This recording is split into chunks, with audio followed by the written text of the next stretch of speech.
Cristo, em nome do Pai, do Filho e do Espírito Santo. Amém.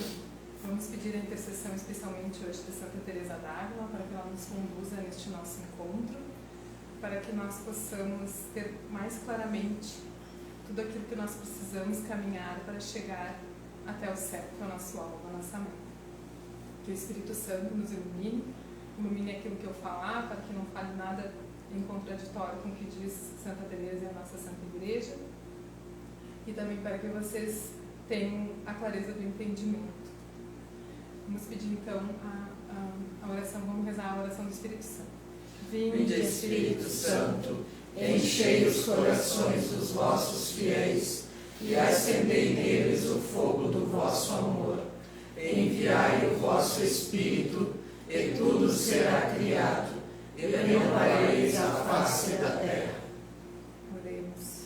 Ó Deus, que instruíste os corações dos vossos fiéis com a luz do Espírito Santo, fazei que apreciemos retamente todas as coisas segundo o mesmo Espírito, e gozemos sempre de sua consolação, por Cristo Senhor nosso. Amém. Vamos colocar esse encontro então, nas almas do purgatório, e permanecemos então em nome do Pai, do Filho e do Espírito Santo. Amém.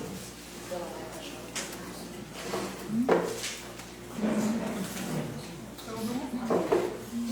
Fala alto.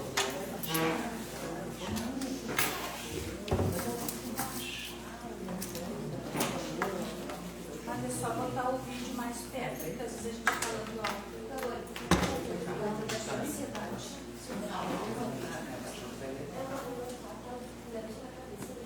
Então, hoje nós vamos falar sobre o que Santa Teresa d'Ávila escreveu neste livro, Caminho de Perfeição. Só para mais ou menos situar, este livro ela escreveu para as monjas do Carmelo, E Santa Teresa nasceu na Espanha em 1515 e com 22 anos ela entrou no mosteiro. Quando ela entrou no mosteiro, o mosteiro que ela entrou eram de 200 monjas, E neste mosteiro não se vivia muito a piedade cristã.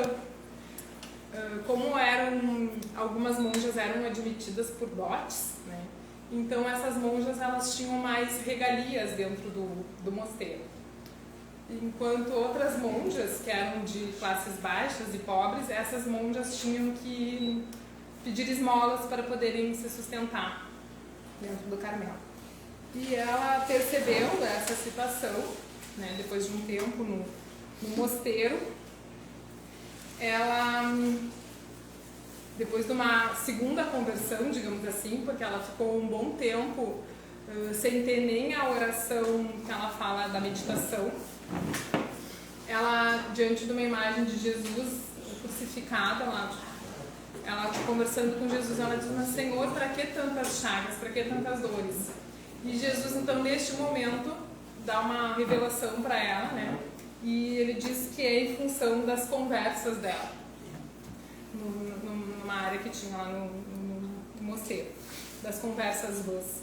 E a partir daí ela teve uma segunda conversão, digamos assim, e é a partir desse momento que ela resolve, então, mudar completamente a vida dela de oração, e também começa então a fundação dos mosteiros das Carmelitas Descalças, em que as regras volta à regra primitiva do Carmelo, e os mosteiros são bem pequenos. O primeiro mosteiro que ela fundou eram apenas 13 monjas, e ficou determinado, depois parece que aumentou um pouquinho, que seria este o número de monjas em cada mosteiro.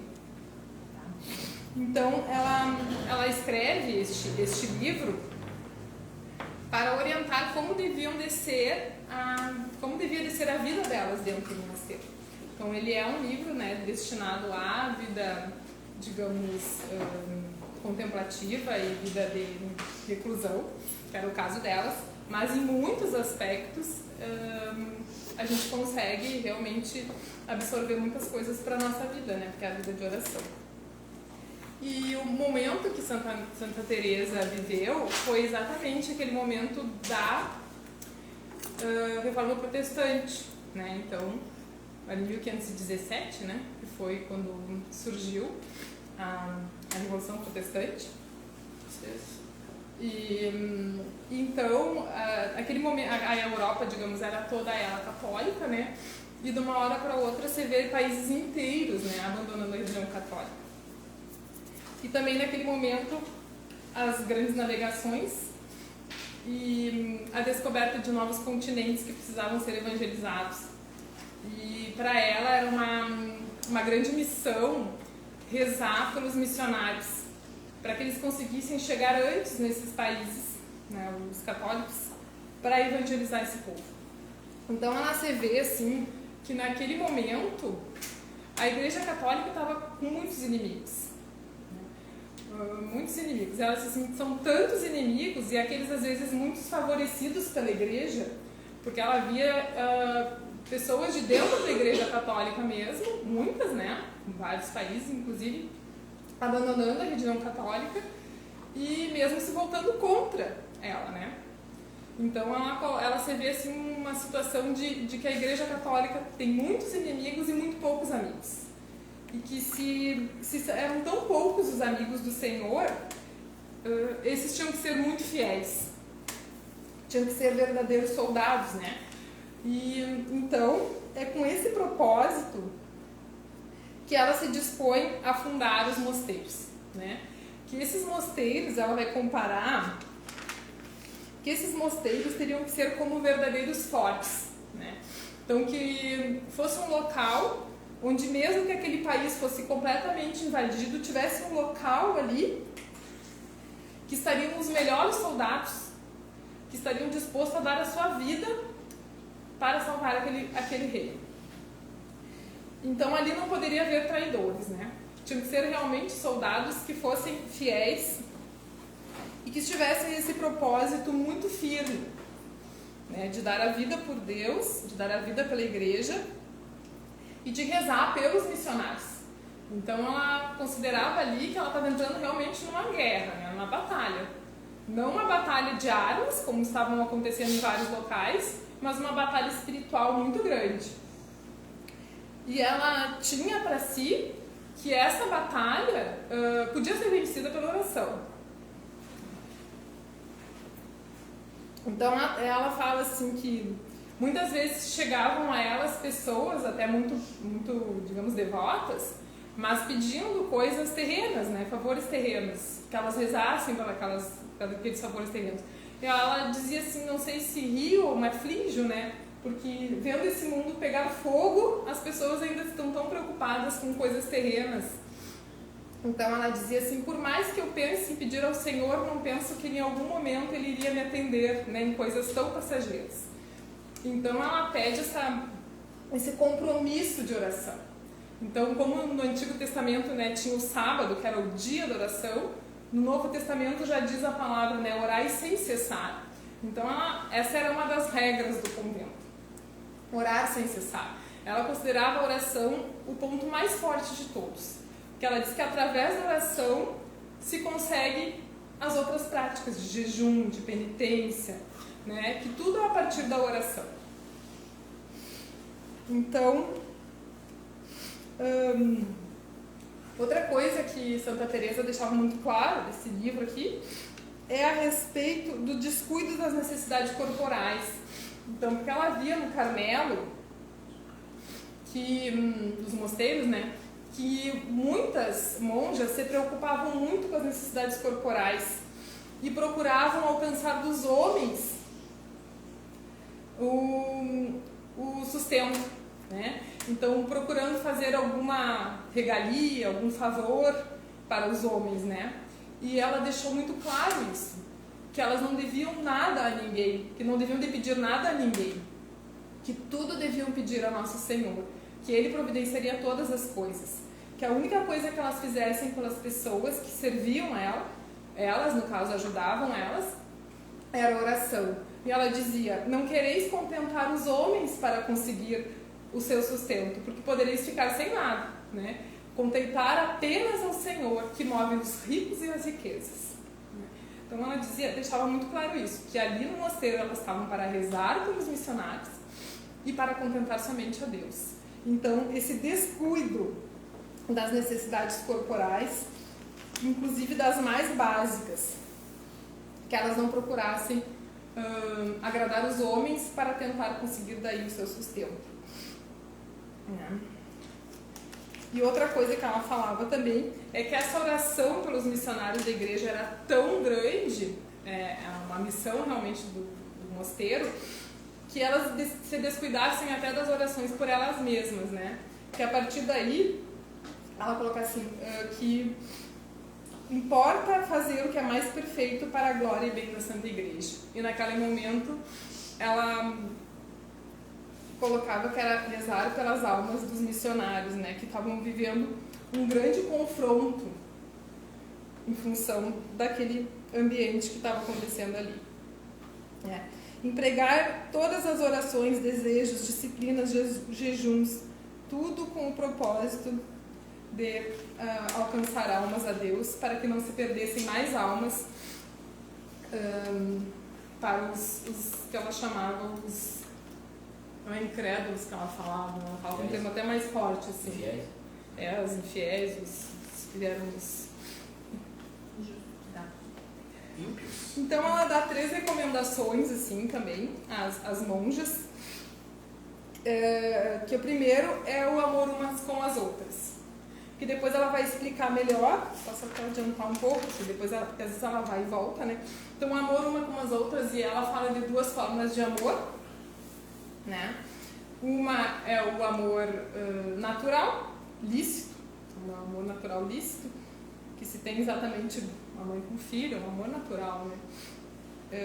Mas esse amor ainda é dotado de sentimento. E ela, nesse sentido, ela diz o seguinte, que esse amor, embora seja lícito, ele ainda não é um amor imperfeito, porque ele se preocupa muito ainda com o bem terreno. E aí ela faz uma avaliação assim para ver se o nosso amor é ainda um amor imperfeito ou um amor perfeito, que é o amor sobrenatural, né? Então o que nós podemos diferenciar aí? O amor natural, ele é um amor lícito, mas ele se preocupa muito assim se a pessoa está em sofrimento, se ela está doente, se ela quer alcançar alguma coisa e ainda não alcançou. É um amor que sofre muito todas essas penas, né? E inclusive se preocupa com a morte. Já o amor sobrenatural, mesmo que num primeiro momento ele possa sentir alguma pena nesse sentido, porque às vezes o que importa para aquela pessoa é se aquela alma está sendo purificada e se aquela alma está entrando no caminho de salvação. Então, porque ela vê assim, se aquele sofrimento ela pode suportar, se ela pode suportar esse sofrimento, está levando ela para Deus, pode ser uma forma de purificação, de emenda de vida, de conversão.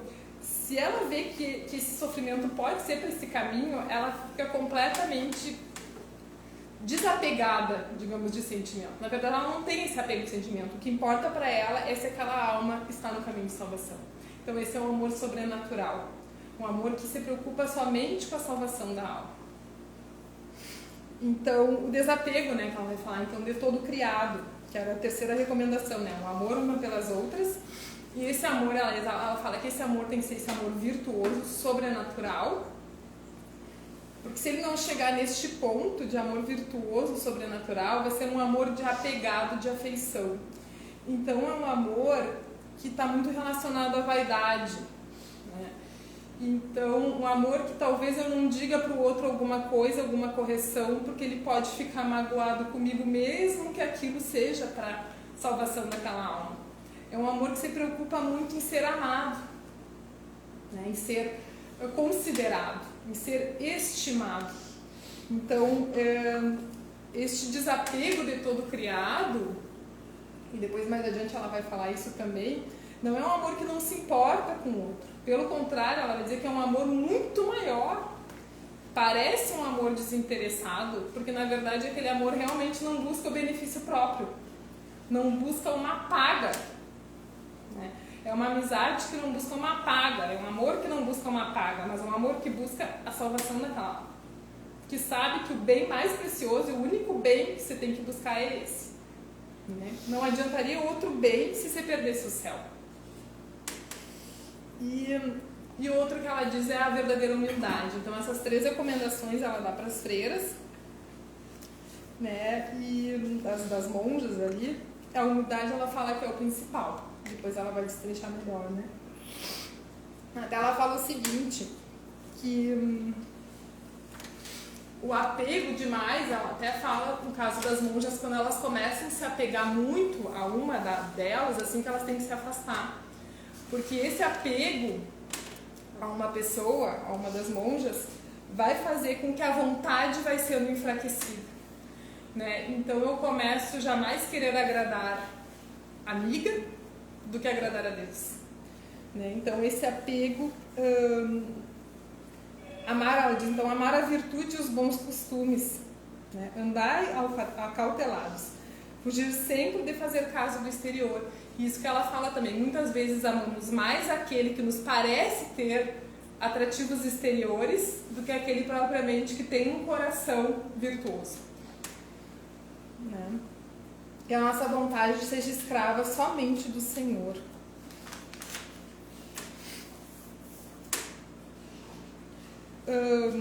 Ela fala também que é muito importante nessas amizades tratar com pessoas virtuosas, especialmente os confessores, e muito cuidado também com os confessores vaidosos. E ela fala que isso está relacionado a esse mesmo apego aí, né? Que às vezes o confessor vaidoso, dois maus ela acha aí, né? Um é não deixar claramente o que é pecado como pecado e considerar tudo ninharias, e o outro é em função dos afetos, nem tanto o confessor quanto aquele que vai confessar, não falar de todos os seus pecados, com receio de perder a amizade, né, de perder o afeto. E então ela fala que é muito importante ter um confessor letrado, de tempo em tempo, pelo menos, se não for sempre possível, um confessor letrado. Por causa dessa tentação de confessar pecados graves, né, por receio de algum desassossego. É isso que ela fala. Então, o que importa mesmo, para ela, que é a pedra do edifício, é confessar todos os pecados, mesmo os veniais. E esse é um dos passos bem importantes da vida de oração, né, o aprofundamento da vida de oração. Para começar, na verdade, aqui ela já fala em quem está em estado de graça, né? Porque depois nas moradas do castelo interior ela vai falar isso também, que a porta de entrada desse castelo é a oração, mas ninguém entra nesse castelo se não tiver em estado de graça, e que todas as orações, jejuns, penitências que se fizerem, se não se estiverem em estado de graça, não ganham nada para a salvação daquela alma. Porque quem está em pecado mortal agrada ao demônio e não a Deus, né? Então ela fala exatamente isso, que é importante ter uma boa consciência, né? Confessar todos os pecados, mesmo os veniais. E que o confessor que não dá importância a certas faltas pode fazer um grande mal a esta alma. Que a boa consciência é a luz para guardar a lei de Deus com perfeição. E isso ela fala assim, porque no momento que começa eu relevar os meus pecadinhos, né, a alma se acostuma. A pessoa se acostuma ao mal. E uma vez introduzido o mal, ele fala aqui, né, decai muito depressa e é dificílimo extirpar. Porque em muito pouco tempo a natureza se acostuma às imperfeições e cria hábitos inveterados, ou seja, hábitos que são muito difíceis ou ficam muito arraigados, né? Então, ela diz que esse bem tem que ser guardado com suma exatidão, né? O da boa consciência.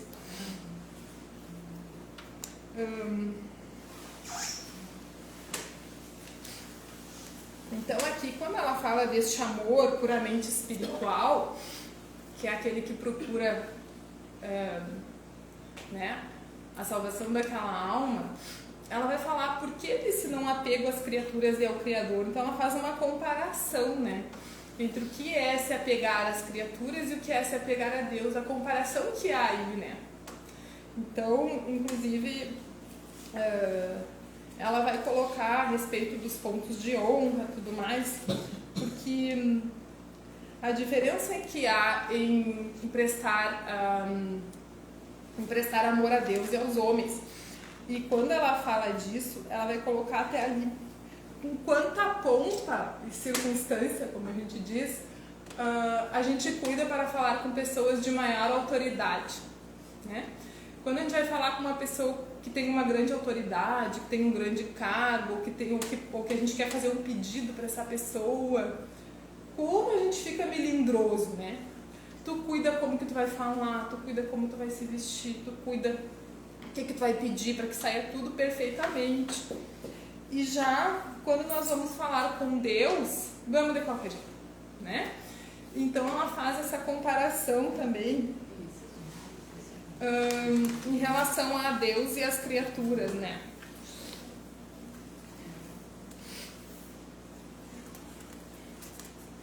Gente que quer levar a oração. Então, quer dizer, para falar com Deus, então teria que ter uma postura de como fosse falar com alguém, uma autoridade, uma coisa assim? Ela fala o seguinte, que quando a gente vai falar com Deus, a gente tem que considerar com quem a gente está falando. O que a gente vai falar? O que a gente vai pedir?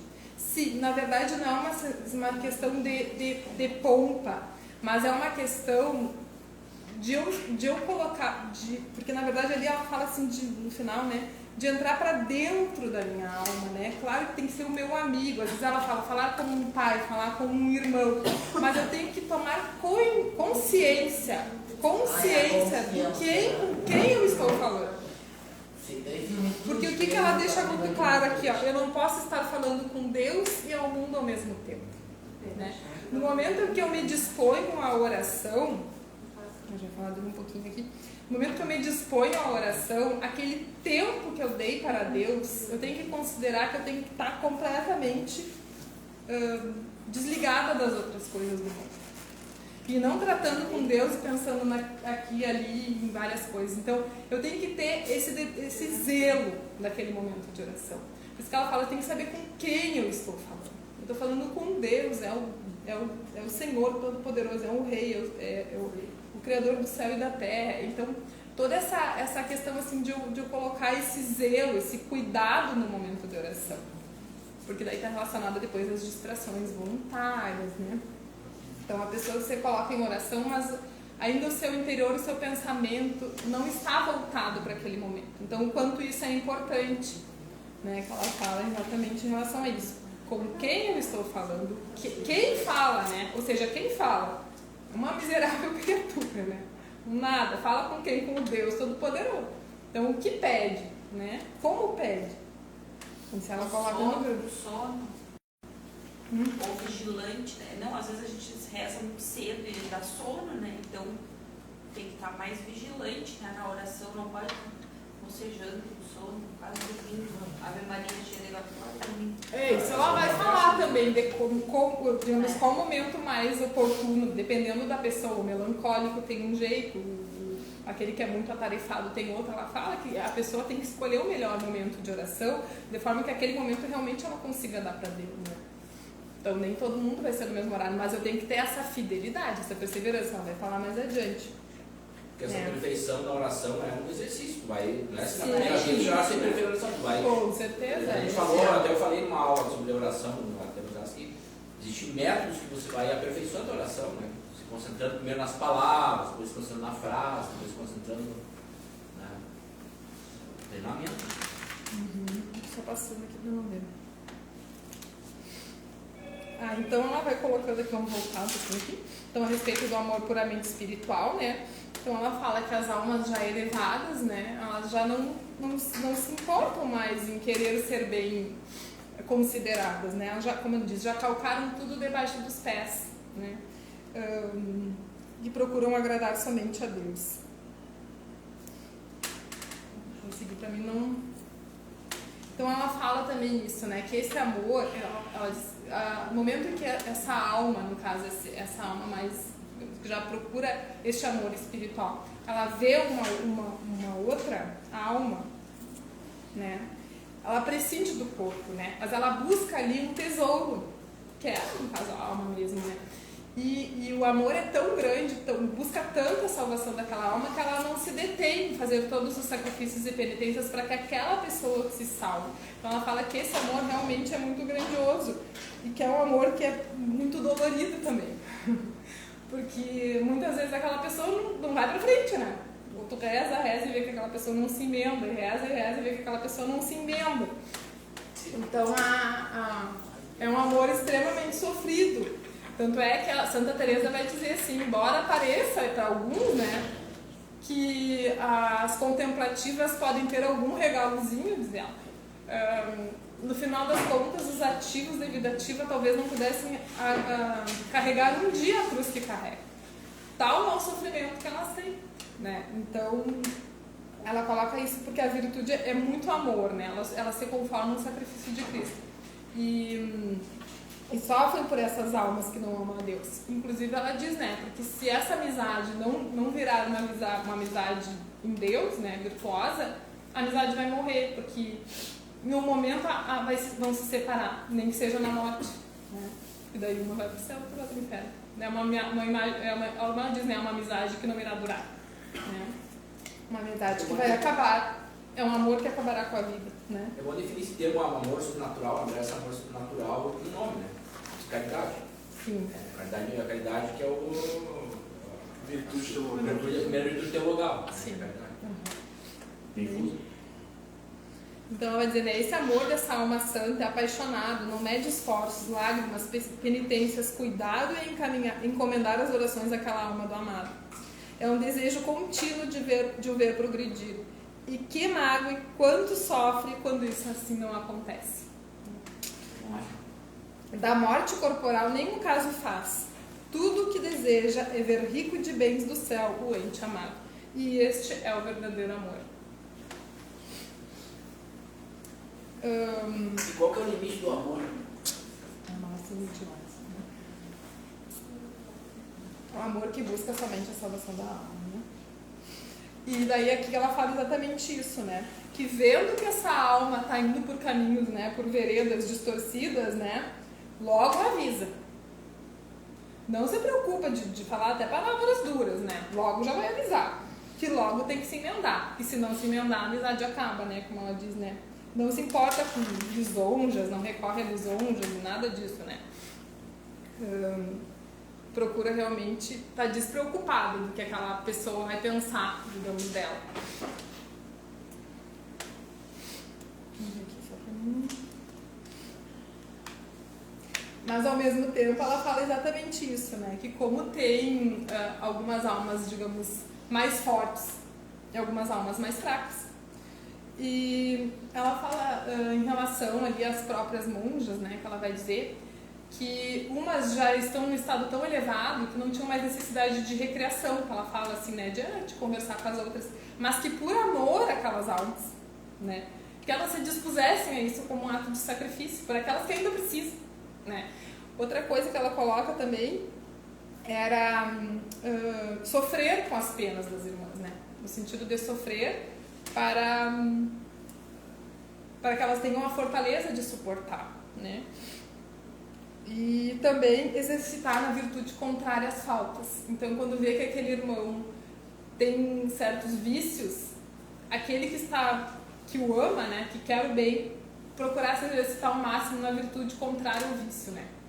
Que muitas vezes ela fala que por palavras não é possível mudar o que o exemplo consegue. Mas são os caminhos que ela vai dando para as monjas, né? E o desapegar-se do interior e exteriormente de todas as coisas. E aqui ela fala de sua perfeição, então desse desapego depende todo o resto da perfeição. Abraçar somente o Criador, né? E não fazer caso de todo o criado. Então ela fala de 3 desapegos. O do mundo, que ela fala ali que para elas, praticamente elas já se desapegaram, porque elas abandonaram tudo. Então, é menos um mal. Inclusive, ela fala disso, né? Desses que estão no mundo ainda, esse apego ainda é muito mais difícil de se desapegar. Mas o desapego no mundo. O desapego dos parentes, e o desapego de si próprio, né? Então, tudo isso é necessário para realmente apegar-se somente a Deus. E entre esses, ela fala que o desapego de si próprio é muito difícil mesmo. Ela fala, não adianta desapegarmos dos mundos e dos parentes e trazermos encerrado dentro do Carmelo um apego de si mesmo, né? E esse apego de si mesmo, ela fala exatamente que é aquelas pontinhas de honra, né? Um apego de si, do seu egoísmo.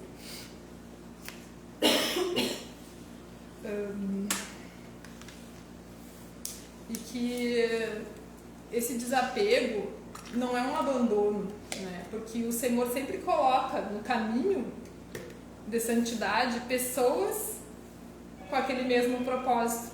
E esses que têm que ser os verdadeiros amigos, né? Aquelas pessoas virtuosas. Então ela fala ainda assim, não achareis melhores parentes que os auxiliares que Sua Majestade vos enviar, né?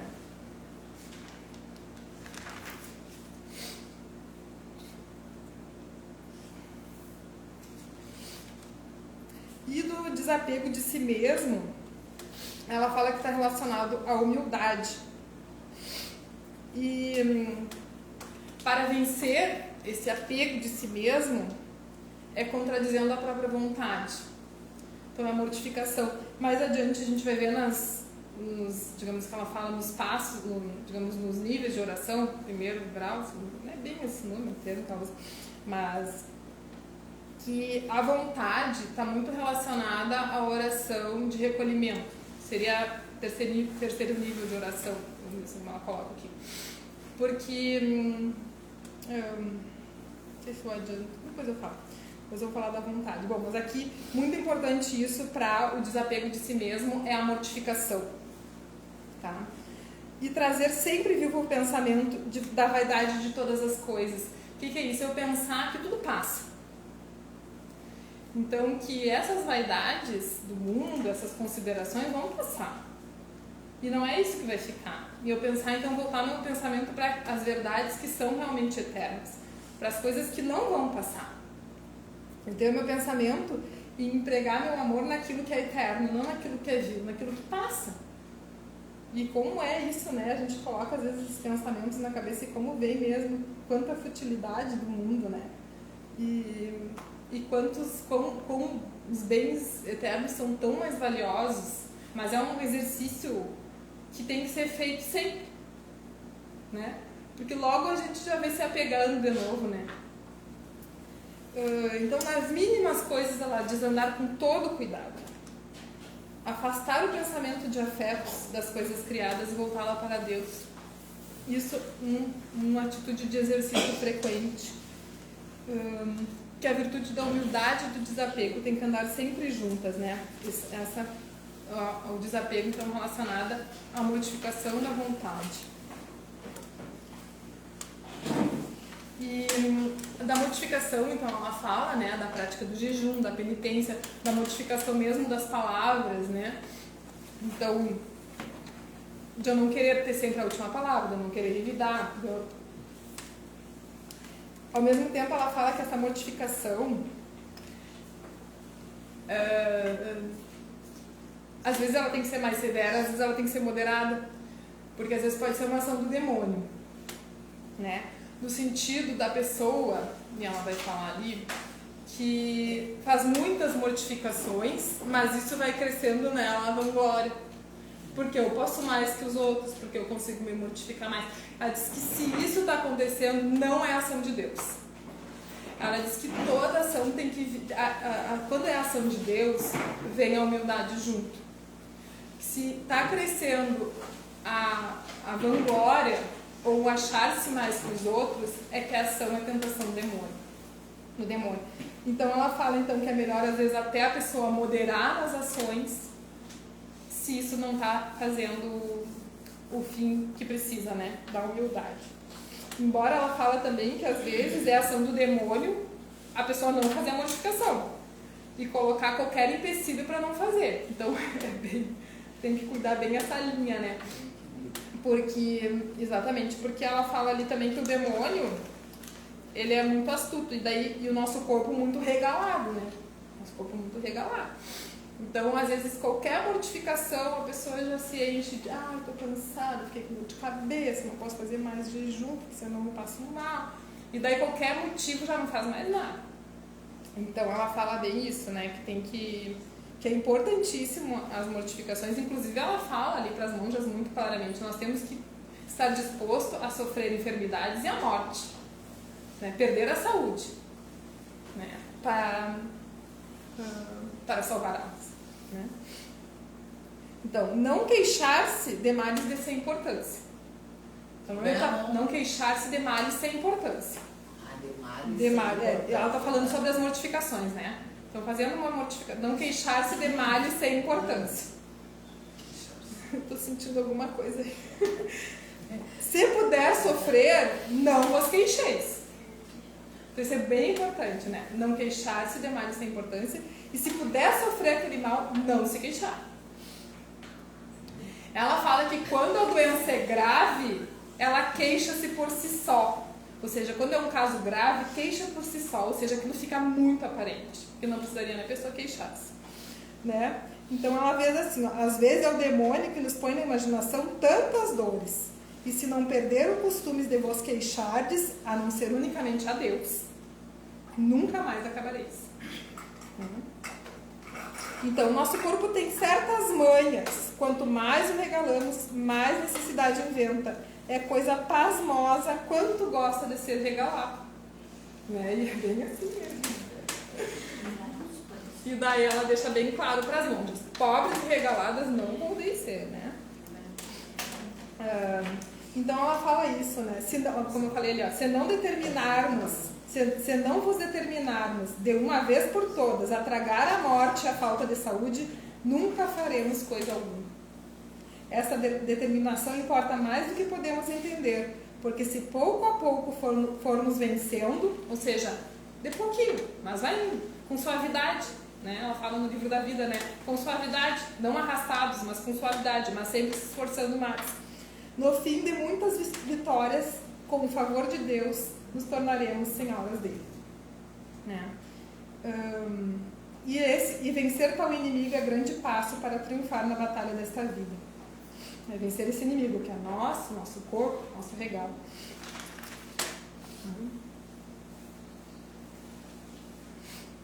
Então, como ela segue falando, né? Como há de ter em pouco a vida e a honra aquele que verdadeiramente ama a Deus. Isso aqui ela vai falar depois muito na parte do Pai Nosso, porque ela fala, né, do Pai Nosso, né? Que é o perdoai as nossas ofensas, assim como nós perdoamos a quem nos tem ofendido. Então ela vai falar que no começo, essa guerra, né, contra nós mesmos é muito custosa. Mas que, começando o trabalho, Deus vem ao nosso auxílio. E Ele faz tantas mercês, mas tantas... Pode continuar comigo. Quando for a hora. Sim, mas não queria te cortar, só para... Não, pode falar. Tá, se eu não entendi errado aqui, o que tu falou antes, se a gente tem que considerar que uma doença, coisa assim, nosso corpo, a gente precisa superar visando algum tipo de crescimento espiritual, sei lá, meio que inverte a lógica da coisa. Se eu não estou entendendo errado aqui, os males assim, corporais, no fim das contas, servem como uma escada para se desenvolver espiritualmente. Então, é uma purificação. É um outro modo assim de ver uma purificação. É o sofrimento como um sofrimento que tu aceita, tipo um purgatório, como uma purificação atual. É? Aquele que sofreu na cruz lá para purificar por nós. E a mesma coisa a gente pode fazer imitando Cristo, porque todo o meu sofrimento serve para alguma coisa. Para que fosse. Serve para purificar minha alma. Não é tão ruim assim. Não é tão ruim assim. Olhando Não é tão ruim lado assim. Não é ruim assim desde que você tenha consciência que teve sofrimento. Não quer dizer que tu não precisa ir no médico, precisa tomar um remédio, precisa ser tratado do sofrimento. Mas você aceitar aquilo ali como algo bom. É um mal que Deus permite para te purificar. Você amar cada vez mais Deus. Né? Não o contrário. Tem dizer que Deus está desgraçando a tua vida, e aquilo ali é a culpa de Deus, tu perdeu. Outro pode usar a perda para amar mais a Deus ainda, né? Tu aceitar aquilo ali como A purificação. Eu quando fiquei doente, eu senti isso. é a purificação pelo sofrimento. A minha purificação, e eu cheguei a dizer pro João Paulo assim, olha, não fique com pena de mim, né, porque o que vem pra gente é para purificação e talvez para salvar outras pessoas por testemunho.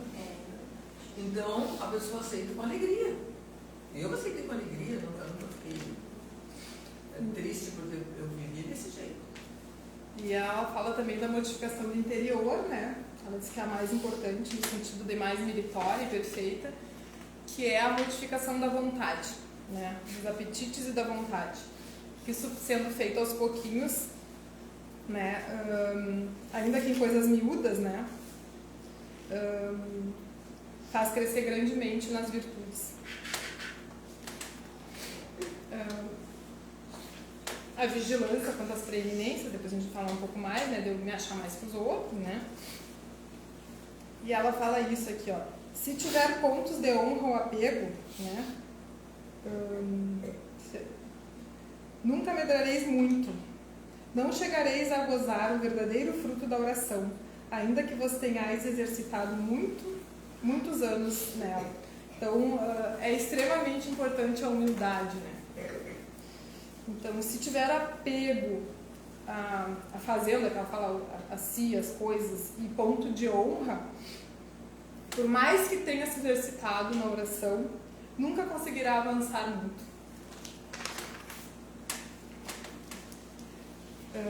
E a humildade é um exercício também, né? Sim. Se a gente erra e uma pessoa aponta o nosso erro e a gente pensa, tu me paga, agora eu vou me cobrar.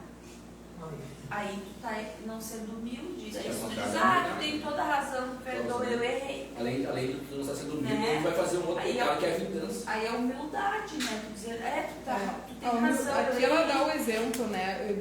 Por que nós erramos o caminho? Porque desviamos os olhos de Cristo. Então ela fala, ele foi o maior exemplo que teve, né? Então pensando assim, que ele era o Senhor de todas as coisas e se fez criatura. Ele que tinha poder sobre todos e se fez pobre. Que era o rico, né? O Senhor da riqueza se fez pobre.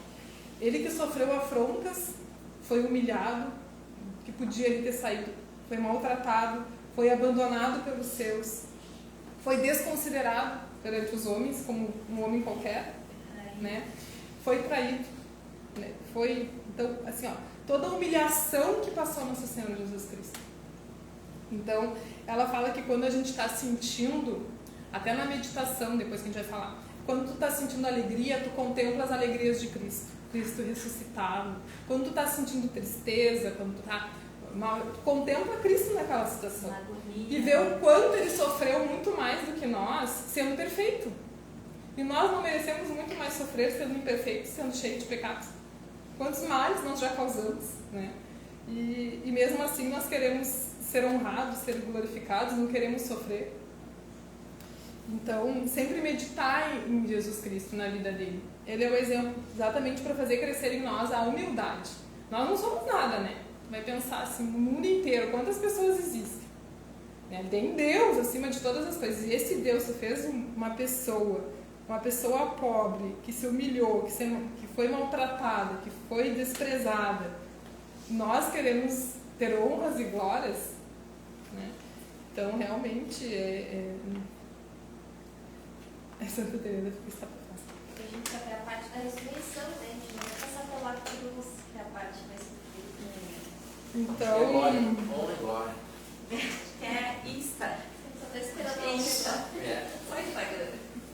daí ela fala, inclusive, para as monjas assim, vocês querem ser esposas do rei, né? Vocês querem ser esposas do rei e não sofrer nenhuma afronta, não ter nenhum respingo das afrontas que ele sofreu. Né?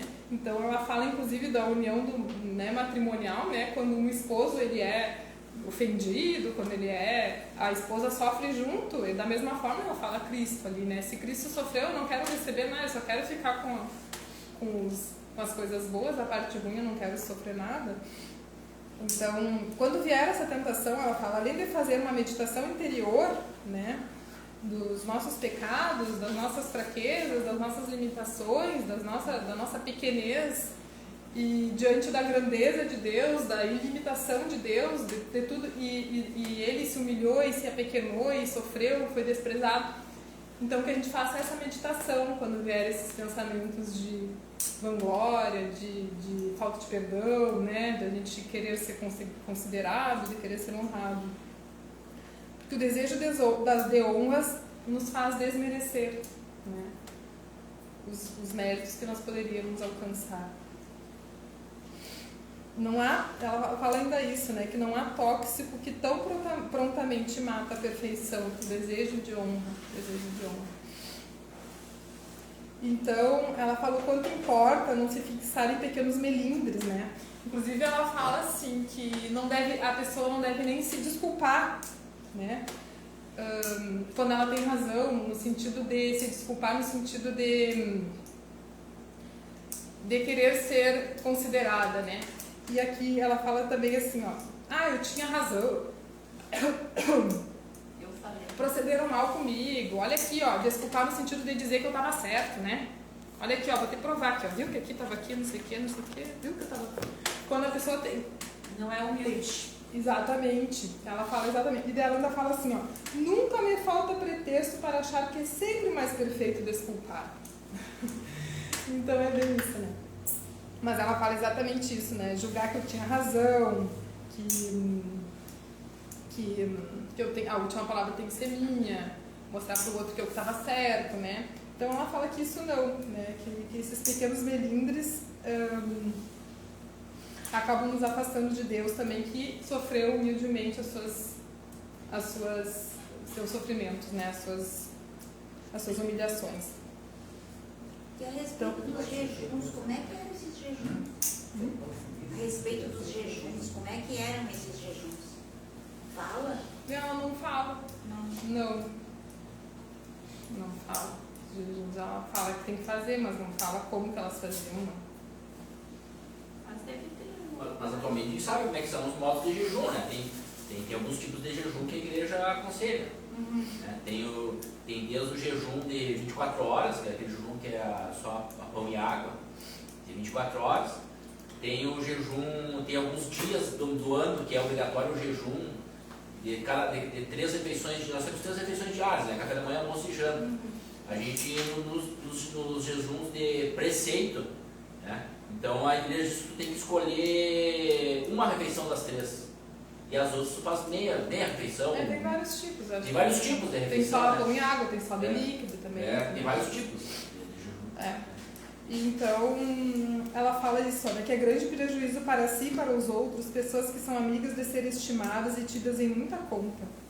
Veem as faltas alheias e nunca reconhecem as próprias. E têm outros defeitos semelhantes que nascem da pouca humildade. Né? Então ela fala que essa é muito mais grave, essa questão das honras e da falta de humildade, do que a falta de penitência e jejum. Então, primeiro é Porque a falta de humildade, de querer ser reconhecida, é muito mais grave do que a falta de jejum e penitência. Então a gente tem que chegar e confessar, eu não sou humilde. Então, inclusive ela diz que as monjas, e ela fala assim ainda, ó, que não pode admitir monja sem essas virtudes no Carmelo. E ela tem como incurável, pois raramente deixa de ser acompanhada de malícia. Ela vai falar assim, ó, os que têm essa falta sempre lhes parecem que acertam melhor no que lhes convém do que as pessoas mais autorizadas. E é mal que tem por incurável, pois raramente deixa de ser acompanhado por malícia. Então ela fala que é extremamente importante esse desprendimento e a mortificação, né, para a questão da humildade. Inclusive ela vai falar que da humildade se considerar sempre pior que as outras, né? E uma das práticas que ela fala assim, ó, é essa, quando começa a surgir esses pensamentos, né, e a pessoa não busca, na verdade, corrigir, né? Então, fazer aquela meditação interior, se colocando, né, Cristo ali, e também buscar os serviços mais baixos, né, para exatamente trabalhar a questão da humildade.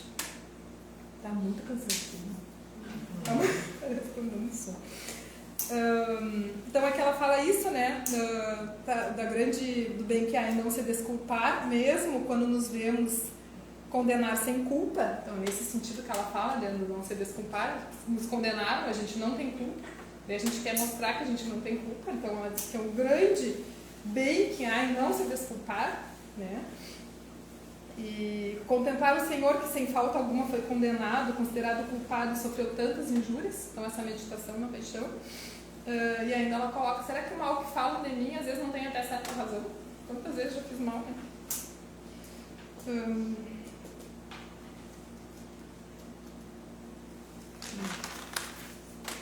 Ela diz aqui que o que importa é a boa consciência, né? Se eu realmente não importa é a minha consciência perante Deus. Se eu sei que eu não fui culpado ali, o que importa é uma consciência limpa. Claro que se eu fui culpado, eu tenho que me desculpar, né?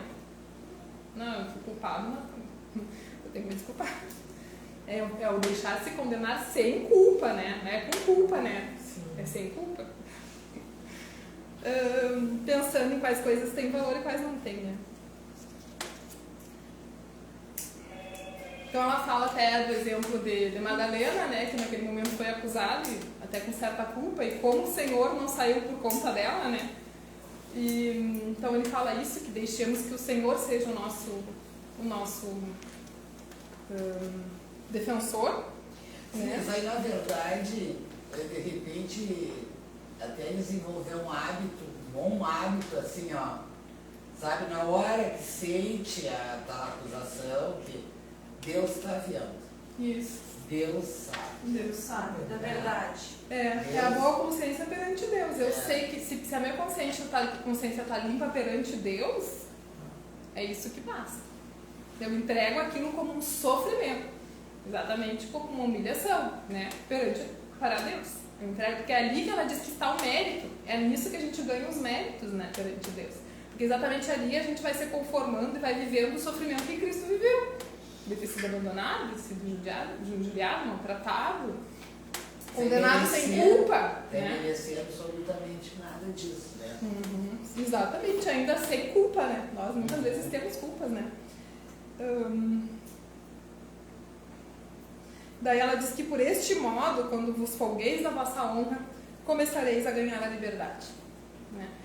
Porque é bem isso mesmo, porque quando a gente não se importa mais muito com o que os outros vão pensar, no sentido de que não se importa, no sentido de que a gente quer agradar a Deus mesmo, que é isso que é impressionante a liberdade, né? Começa a ter.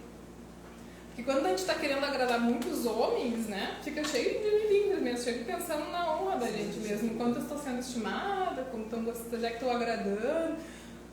Será que ela até coloca depois nesses termos assim, ó, se eu falar, será que vai ficar bem? Mas se eu não falar, porque talvez fica melhor. Se eu abraçar esse serviço, o que vão dizer de mim? Mas se depois esse serviço não der certo, eu peguei esse cargo que agora eu não consegui fazer isso. Mas eu acho que eu não vou pegar, porque...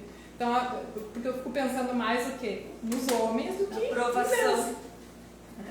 É o legítimo aquela musiquinha, deixa que pensa, que fala, deixa isso pra lá. Então ela fala que essa liberdade, essa abnegação e desprendimento de nós mesmas nós conseguimos conseguir com a ajuda do Senhor. Então tudo pela oração, tudo por meio da oração. Né? Depois ela fala uma comparação ali. Se perceberam, ela mudou a via ali, aquela caminho de perfeição das três vias iluminativas, purgativa, ela começou pela via purgativa. Quando ela falou ali de largar o mundo, largar isso aí, a via purgativa, né? Agora ela já está na via iluminativa, que a via iluminativa consiste basicamente em imitação de Cristo. Né? Mas agora ele vai ver. Mas mais ou menos mas é que depois ela volta. Ela volta depois nas orações. Sim, mas assim, aqui ele vai falar então que nem todas as almas são aptas à contemplação, né? Ela pula um pouco mais lá para frente, né? Mas que o humilde ele vai pelo caminho que o Senhor mandou, né? Ele não fica buscando os gozos e as consolações. Até porque os gozos e as consolações não são necessários à salvação. Então, o que é importante é exercitar a oração e a prática da humildade, dispondo-se de modo que Deus possa levar pelo caminho da contemplação, mas sem buscar a contemplação, nesse sentido. Eu tenho que me dispor, porque a contemplação já vai ser um estado sobrenatural, né? Então, ali ele vai ter, digamos, depois eu vou falar mais claramente, mas só para entender, a oração vocal, a oração mental, ou a meditação, a oração de recolhimento, e depois que ela vem a contemplação. Então, até a oração de recolhimento é uma oração adquirida. O que a gente pode fazer é chegar até a oração de recolhimento, que é a chamada oração adquirida. A contemplação não depende de nós, né? Então a gente tem que se dispor à contemplação, no sentido de praticar a oração, mas a contemplação já é uma ação que sai das nossas mãos, já vem de Deus. Já é a fase unitiva, né? Então a contemplação é dom de Deus e, portanto, não é necessária a ação, não é necessária a salvação, né? É realmente um dom, né? Uma mercê que Deus faz, né? Santa Teresa diz que ficou 14 anos sem ter conseguido nem mesmo a meditação. Vê só, né? E depois ela vai falar ali que com 1 ano é possível.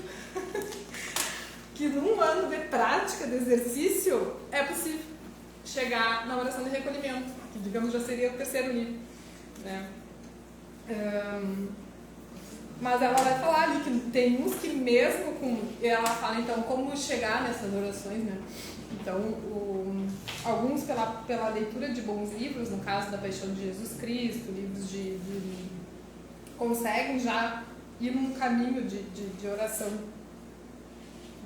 mental, meditativa, a de recolhimento. E alguns vão ter mais dificuldade, né?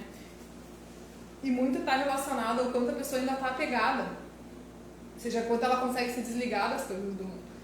Então, muito importante, ela vai falar que, claro, que a gente não está falando quem está em pecado mortal, porque quem está em pecado mortal nem começou aqui, né? Mas se desligar dos pecados veniais, ter um completo, digamos assim, abandonar os pecados veniais o máximo que puder e ter digamos, uma aversão aos pecados. E também ela fala dos pecados e depois ela vai falar da comunhão, né? E eu coloquei aqui no fundo aqui. A comunhão dos pecados, dos apegos, da humildade e oferecer os sacrifícios. Esses são, depois é o resumo da oração ali. Vamos ver aqui. E ela fala também, que eu ia falar, que não dos pecados veniais só, mas também de toda ocasião, tudo que é supérfluo, começar a se distanciar de tudo que é supérfluo. Ela diz, não das obrigações, digamos, de Estado, que ele fala, né, com o trabalho, mas tudo que é supérfluo, tudo que é supérfluo, na verdade, o que é supérfluo não me leva para Deus. Vamos pensar assim, nesse sentido, assim, né?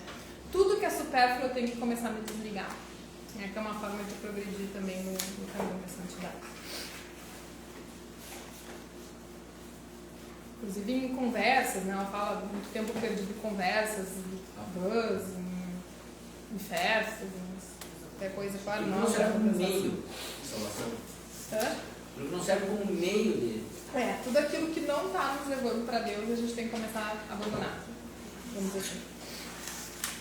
WhatsApp, Facebook.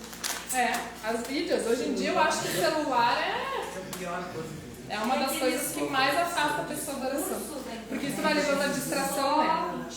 Mas também de valorizar, por exemplo, a moda, ou a própria vestir, a roupa. Não valorizar isso excessivamente, né? Não, na verdade o desapego tem que ser total, né? De tudo, mas claro que vai aos poucos, né? É que tem que fazer bom uso das coisas. Nada é ruim. Desde que você faça bom uso, então o WhatsApp pode ser bom. Marca encontro, a gente põe uma aula, a gente estuda, né? É bom a internet, no caso. Agora, tem gente que pega a internet e faz mal uso. Então ela vai falar então que das almas bem ordenadas, digamos que tem um entendimento bem ordenado, para este caminho de oração, elas podem usar de boas obras, né? Que falam dos mistérios da paixão do Senhor, da medicação sobre o juízo, sobre o inferno, sobre né, essa vida que passa rápido. Então isso pode ser um bom meio. Mas ela fala também que tem outras almas que não conseguem muito se concentrar, né? Porque tem esse que a gente estava falando, né? Um entendimento muito desbaratado, como um cavalo sem freio, ela fala assim, né? Não há quem lhes detenha a imaginação. Então ela diz que essas almas, elas avistam lá aquela fonte de água viva, que é o Senhor, mas que no início, no meio e no fim, né? E está sempre os inimigos a atrapalhar o seu serviço.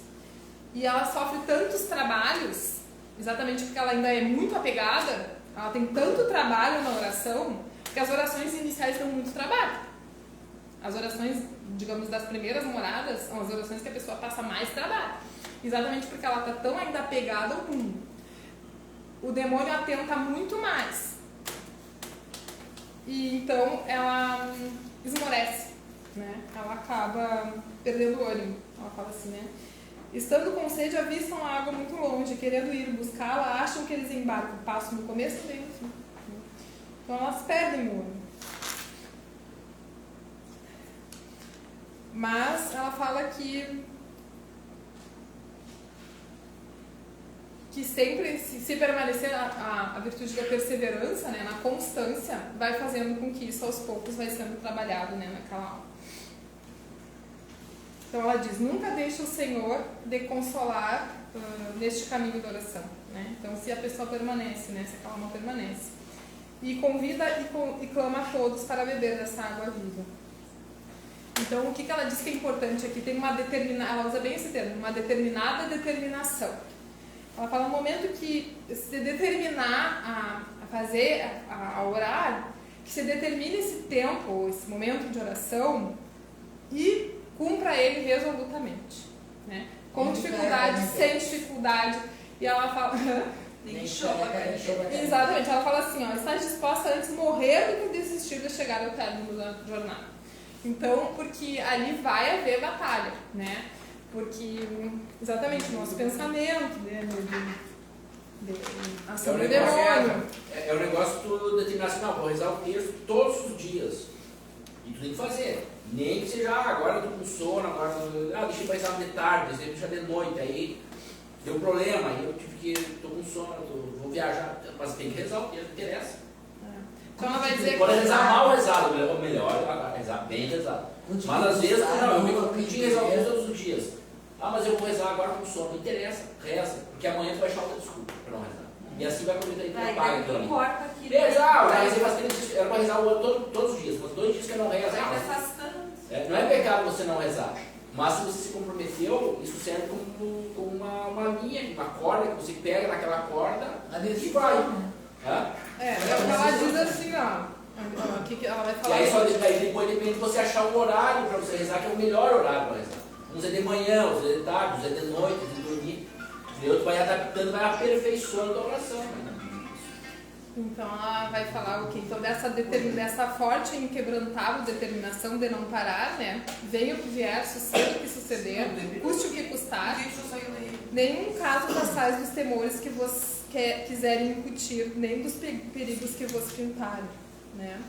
Então ela fala ainda que quando a gente está indo nessa fonte aí, esse tesouro, né? Ela fala, seria até engraçado a gente ir buscar algum tesouro, um tesouro valiosíssimo, e achar que não terá nenhum ladrão alguma tentando roubá-lo, né, ou passar na nossa frente. Então ela compara essa trilha, digamos, essas tentações, essa ação do demônio, exatamente como esses ladrões, esses usurpadores, esses assaltantes que tentam nos impedir de chegar nesse tesouro, né? Então ela fala que não há caminho que não seja da oração. E se alguém tentar falar de outro caminho, não vai. Porque até isso, porque Santa Teresa sofreu a tentação de não rezar, né? Porque ela vai falar da humildade, né? Porque a humildade tem a humildade a humildade da pessoa se sentir muito má, né? Muito ruim, né? Não merecedora do céu. Ela fala que isso é muito bom na humildade, né? Porque ela começa a perceber tanta grandeza de Deus que ela vê a sua miséria. Só que essa humildade, ela diz assim, é carregada de doçura, né? Por ver a misericórdia de Deus. Agora, quando essa humildade começa a trazer inquietação e afastar-se, inclusive, da oração por não se achar digna de orar, ela fala que isso aí é tentação demoníaca. Né? Então ela fala que é uma falsa humildade, que na verdade é uma tentação do demônio. Então sempre a oração, né? O caminho da oração.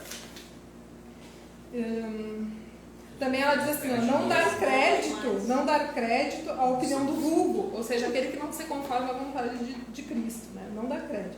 Procurar e ter, ela fala conselho, né? Limpeza de consciência, humildade, desprezo de todas as coisas do mundo e fé inabalável no que ensina a Santa Igreja. Daí que ela vai começar a falar, então, do que é a oração mental, tá? Ela pula, na verdade, ela fala da oração mental e da oração vocal. Mas eu vou até fazer o contrário. Porque ela fala que algumas pessoas, para ela, não é possível que uma pessoa vai fazer uma oração vocal sem fazer uma oração mental junto, né? Mas daí depois ela conclui, se não consegue fazer, faz o que puder. Mas ela fala assim que a oração vocal é aquela que você pronuncia com a boca mesmo, vocalmente, né? E que todos nós, cristãos, estamos obrigados a rezar, né? O Pai Nosso, a Ave Maria, o Creio. Né? Então, e a oração mental, tanto é que ela começa falando de oração vocal e ela junta já com a mental, porque para ela não pode, né? Para separar. É colocar o pensamento na oração e procurar entender o que se diz, né? Não é aquele, eu não sei nem o que eu estou dizendo, só repetindo, né? Só repetindo, vai me pagar. Então ela fala que a oração mental tem que estar junto com a oração vocal, né? É possível separar. E a oração mental ela pode ser feita vocalmente ou não é isso que vai, né? Eu posso falar e posso ficar com a boca fechada. O mais importante é eu meditar nas palavras que eu estou dizendo, né? E então ela vai falar aqui, né? É aquela que quando se diz uma palavra, uma prece, eu estou inteiramente convencida e compenetrada de que falo com Deus. E se a vez de tratar a tão grande Senhor, é justo que considereis quem é aquele que vos fala, quem é aquele a quem vos dirigir e a quem somos nós que lhe falamos, né? Então é isso que ela fala. Então eu ver as qualidades de Deus vezes a dos homens, ver quantas honras fizemos aos homens, né? Principalmente o de maior cargo. Né? Então isso tudo a gente vai considerar ali na hora da oração. Então, na hora que eu me determinei a fazer oração, importa não voltar atrás no caminho da oração. Né? Então, ela fala por que eu não posso voltar atrás, por que eu tenho que me determinar a orar. Então, ela fala por ato de justiça, né? Dar a Deus o que é de Deus, né? Por ato de justiça.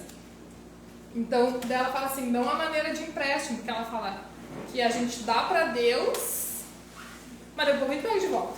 Né? Eu digo, vou fazer a oração. Eu vou lá no primeiro, segundo, terceiro dia. Daí no quarto, quinto, sexto, eu já pego aquele tempo pra mim de volta, né? Não, mas hoje não vai dar. Hoje eu vou ter que ir lá levar meu filho lá pra jogar futebol. Hoje eu vou levar.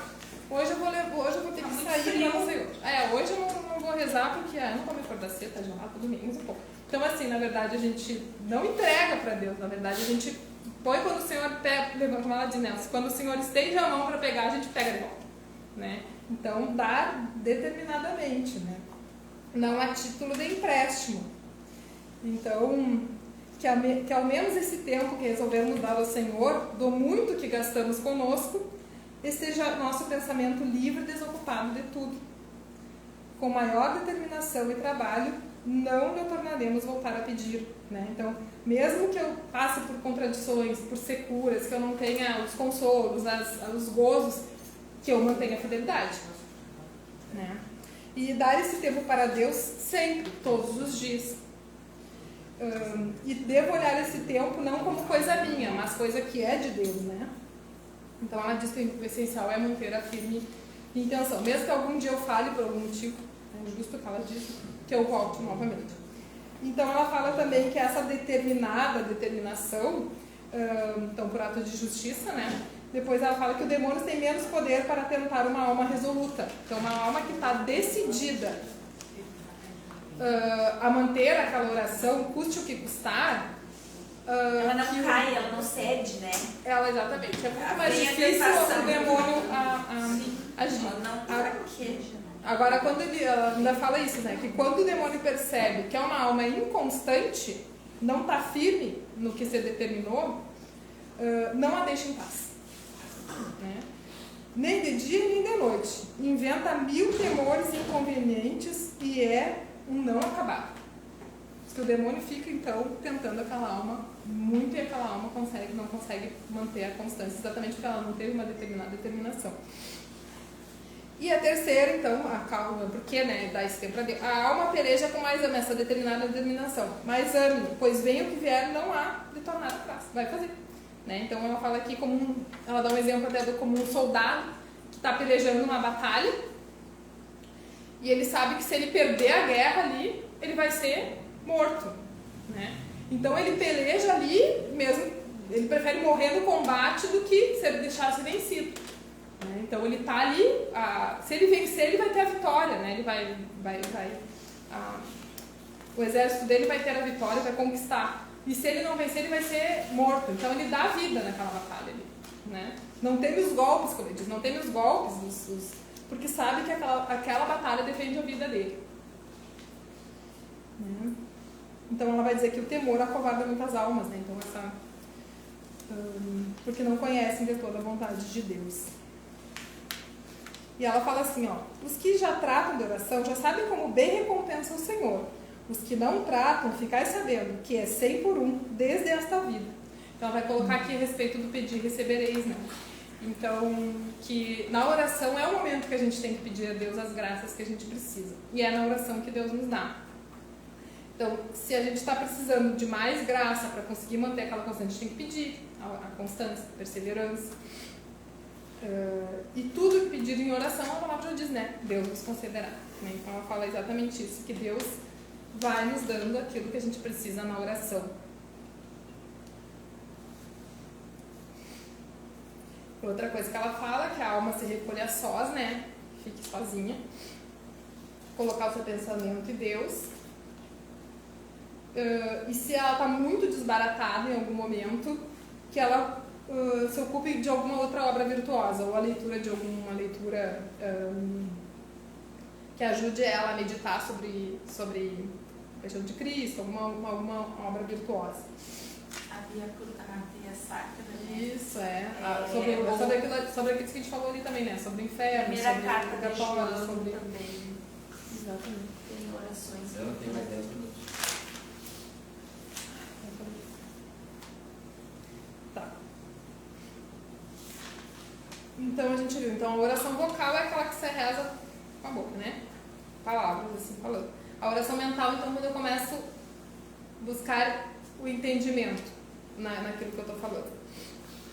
E depois ela vai falar da oração de recolhimento. Então, mas antes disso ela fala assim, como que eu tenho que me portar na oração. Então, primeira coisa ela fala, quando eu vou começar a oração, né, eu examinar a consciência e dizer a confissão e fazer o sinal da cruz. Então, eu examino a consciência, digo a confissão e faço o sinal da cruz. Depois eu vou achar a companhia, como ela fala assim. Como eu estou sozinha, né, eu coloquei sozinha, eu vou procurar a companhia do Mestre. Então, ela fala que é a companhia de Jesus. Convidar Jesus para vir estar comigo naquele momento de oração. Né? Pois nunca nos deixa o Senhor tão abandonados que não nos venha fazer companhia se não chegarmos a Ele e lhe pedirmos com humildade. Então ela fala assim, se fizeres assim, em 1 ano lograremos vitória. Adquirir este costume e viver na companhia deste verdadeiro Mestre. E Santa Teresa vai falar como Santo Agostinho, né? Tarde te amei, que ele fala, né? Tarde te amei, a beleza tão antiga e tão nova, né? Estavas, né? Procurava-te longe e estava tão perto, estava dentro de mim. Então, Santa Teresa vai nos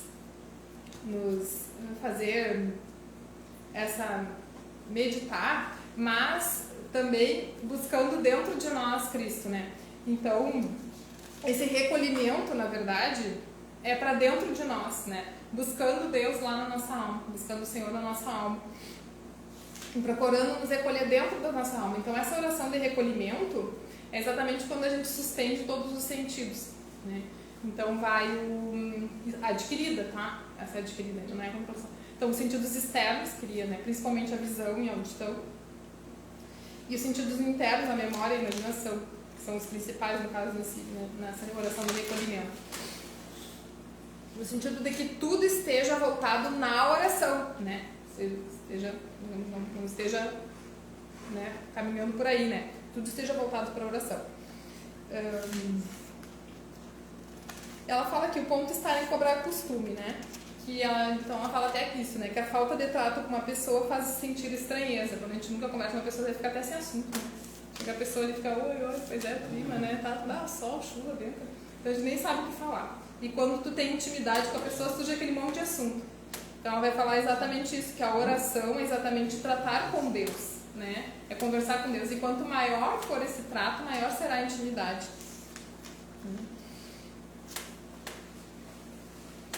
Daí... Ai, mas se tem bastante coisa sobre oração que é tão importante, por que a Adriana não dá outra aula? Ai, eu acho apressar nesse momento que é importantíssimo. É, agora ela vai Toda falar Então, de vamos Pai botar Nosso. no seguinte, cara. Ou então eu corto essa parte do Pai Nosso. Fala o seguinte, não, faz assim, ó. Na próxima aula, porque o curso terminou, ainda temos duas segundas ainda que está a dupla. Então, na próxima aula, ela continua a parte de oração. Né? Exato, Você mas Santa Teresa diz que a base é tudo. Agora dá ligeiro aí, não pode. Não. Daí dá em 2 aulas. Então para agora, daí na outra nós seguimos com a parte de oração. Ele começa com a oração, muito boa. Muito bem. Sim, aí tem a vocal. Se ela quiser, né? Não, se Mas Deus. ela vai. Se ela quiser. Se Deus- ela, né? Mas é assim, mano. Deus Não, não deixa eu ver. Isso aí não pode ser vigília. Essa parte agora, tudo foi convencendo a gente. Agora a parte X. Tem que ser com calma. Tá, vamos fazer na próxima aula então. Daí fica melhor. Não vai ser tanta coisa, eu acho. Não, mas é bastante, não é? Não. Essa parte não pode ser. Queremos outra aula. Adriana, É o tempo. No mosteiro. Pode, acho que eu vou pegar. Tá só os que lá no início tu falou uma coisa aí que passou rápido, mas pode ser fundamental ou não. Tu falou que